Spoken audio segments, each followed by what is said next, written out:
ಅಕ್ಷಯ ತೃತೀಯ ದಿನ ಭಕ್ತಿ ಮತ್ತು ಶ್ರದ್ಧೆಯಿಂದ ಈ ಸಣ್ಣ ವಸ್ತುಗಳನ್ನು ಖರೀದಿಸಿದರೂ ಕೂಡ ನಿಮ್ಮ ಜೀವನದಲ್ಲಿ ಸಮೃದ್ಧಿಯನ್ನು ಕಾಣಬಹುದು. ಚಿನ್ನವಿಲ್ಲದಿದ್ದರೂ ಪರವಾಗಿಲ್ಲ, ಶುದ್ಧ ಮನಸ್ಸಿನಿಂದ ಈ ವಸ್ತುಗಳನ್ನು ಮನೆಗೆ ತನ್ನಿ. ಹಿಂದೂ ಧರ್ಮದಲ್ಲಿ ಅಕ್ಷಯ ತೃತೀಯಕ್ಕೆ ಮಹತ್ವದ ಸ್ಥಾನವಿದೆ. ಅಕ್ಷಯ ಎಂದರೆ ಎಂದಿಗೂ ನಾಶವಾಗದ ಎಂಬ ಅರ್ಥ ನೀಡುತ್ತದೆ. ಈ ದಿನದಂದು ಮಾಡಿದ ದಾನ, ಪೂಜೆ ಮತ್ತು ಖರೀದಿಗಳು ಅನಂತ ಫಲವನ್ನು ನೀಡುತ್ತವೆ ಎಂದು ನಂಬಲಾಗಿದೆ. ಸಾಮಾನ್ಯವಾಗಿ ಅಕ್ಷಯ ತೃತೀಯ ಎಂದರೆ ಎಲ್ಲರೂ ಚಿನ್ನ ಖರೀದಿಸಲು ಮುಂದಾಗ್ತಾರೆ. ಆದರೆ ಇಂದಿನ ಕಾಲದಲ್ಲಿ ಚಿನ್ನದ ಬೆಲೆ ಗಗನಕ್ಕೇರುವುದರಿಂದ ಎಲ್ಲರಿಗೂ ಅದನ್ನು ಖರೀದಿಸಲು ಸಾಧ್ಯವಾಗದಿರಬಹುದು. ಚಿನ್ನದ ಬದಲು ಮಾರುಕಟ್ಟೆಯಲ್ಲಿ ಕಡಿಮೆ ಬೆಲೆಗೆ ಸಿಗುವ ಈ ವಸ್ತುವನ್ನು ಖರೀದಿಸಬಹುದು. ಕೇವಲ ಚಿನ್ನ ಮಾತ್ರವಲ್ಲದೆ ಇತರ ಕೆಲವು ಮಂಗಳಕರ ವಸ್ತುಗಳನ್ನು ಈ ದಿನ ಮನೆಗೆ ತರುವುದರಿಂದಲೂ ಮಹಾಲಕ್ಷ್ಮಿಯ ಅನುಗ್ರಹ ಪಡೆಯಬಹುದು. ಆ ವಸ್ತುಗಳು ಯಾವುವು ಎಂಬುದನ್ನು ಈ ವಿಡಿಯೋದಲ್ಲಿ ತಿಳಿಸುತ್ತೇನೆ. ಮೊದಲನೇದಾಗಿ ಕಲ್ಲುಪ್ಪು. ಸಮುದ್ರ ಮಂಥನದ ಸಮಯದಲ್ಲಿ ಲಕ್ಷ್ಮೀದೇವಿಯೊಂದಿಗೆ ಉಪ್ಪು ಕೂಡ ಜನಿಸಿತು. ಆದ್ದರಿಂದ ಉಪ್ಪನ್ನು ಲಕ್ಷ್ಮಿಯ ಸ್ವರೂಪ ಎನ್ನಲಾಗುತ್ತದೆ. ಅಕ್ಷಯ ತೃತೀಯದಂದು ಚಿನ್ನ ಕೊಳ್ಳಲು ಸಾಧ್ಯವಾಗದವರು ಒಂದು ಪ್ಯಾಕೆಟ್ ಕಲ್ಲುಪ್ಪನ್ನು ಮನೆಗೆ ತಂದರೆ ಆ ಮನೆಯಲ್ಲಿ ಆರ್ಥಿಕ ಸಂಕಷ್ಟಗಳು ದೂರವಾಗಿ ಐಶ್ವರ್ಯ ವೃದ್ಧಿಯಾಗುತ್ತದೆ.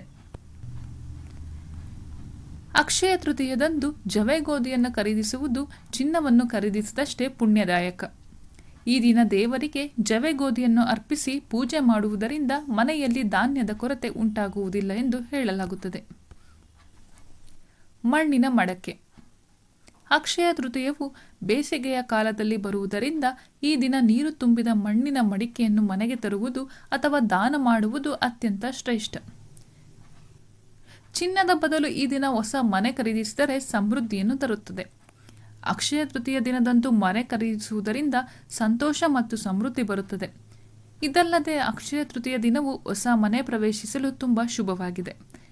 ಇದಕ್ಕಾಗಿ ನೀವು ಪಂಡಿತರಿಂದ ಶುಭ ಸಮಯವನ್ನು ಪಡೆಯುವ ಅಗತ್ಯವಿಲ್ಲ. ಬೆಳ್ಳಿ ನಾಣ್ಯ ಅಥವಾ ಪಾತ್ರೆ. ಈಗಿನ ರೇಟಿನಲ್ಲಿ ಚಿನ್ನ ಖರೀದಿಸುವುದು ಎಲ್ಲರಿಗೂ ಸಾಧ್ಯವಿಲ್ಲ. ಆದ್ದರಿಂದ ಅಕ್ಷಯ ತೃತೀಯ ದಿನದಂದು ಚಿನ್ನವನ್ನು ಹೊರತುಪಡಿಸಿ ಬೆಳ್ಳಿ ಆಭರಣಗಳನ್ನು ಸಹ ಖರೀದಿಸಬಹುದು. ಈ ದಿನ ಬೆಳ್ಳಿ ಆಭರಣಗಳನ್ನು ಮನೆಗೆ ತರುವುದರಿಂದ ನಕಾರಾತ್ಮಕತೆ ದೂರವಾಗುತ್ತದೆ. ಶಂಖ.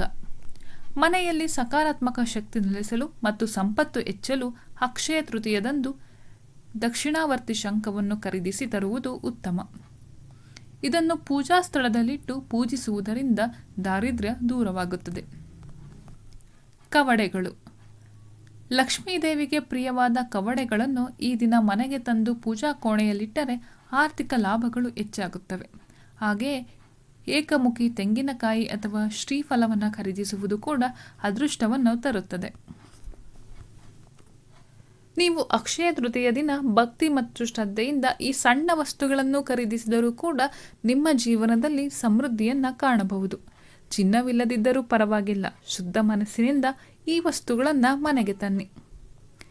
ಸ್ನೇಹಿತರೆ, ಈ ವಿಡಿಯೋ ನಿಮಗೆ ಇಷ್ಟವಾಗಿದ್ದಲ್ಲಿ ಲೈಕ್ ಮಾಡಿ, ಶೇರ್ ಮಾಡಿ ಮತ್ತು ಸನಾತನ ಭಾರತ ಯೂಟ್ಯೂಬ್ ಚಾನಲ್ನ ಸಬ್ಸ್ಕ್ರೈಬ್ ಮಾಡಿ.